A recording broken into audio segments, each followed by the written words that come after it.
TV9 मराठीशी बोलणार आहेत विनोद घोसाळकर। पक्ष स्थापनेपासून त्यांनी सगळं आपलं आयुष्य शिवसेनेसाठी वेचलं। आपण थेट बोलणार आहोत संजय राऊत यांच्या भेटीला आलेले, त्यांच्या कुटुंबात एक प्रसंग घडतो आहे। थेट आपण बोलणार आहोत। राऊत साहेबांना भेटलात, राऊत साहेबांनी ही भूमिका मांडली जो सध्या तुमच्या कुटुंबात प्रकार सुरू आहे। जेव्हा राऊत साहेब भूमिका मांडत होते तुमचे डोळे पाणावलेले मला दिसले। नेमकं काय सुरू आहे तुमच्या कुटुंबात?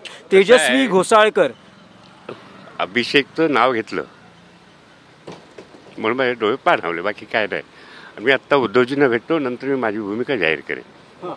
पण काय भाजपकडून सतत तुमच्यावर किंवा तेजस्वी घोसाळकर यांनी भाजपत प्रवेश करावा याविषयी काही दबाव किंवा काही सतत संपर्क होतोय का? तुमच्या डोळ्यात दिसत आहेत अश्रू, तुमच्या डोळ्यात अश्रू दिसत आहेत। विनोदजी विनोदजी विनोदजी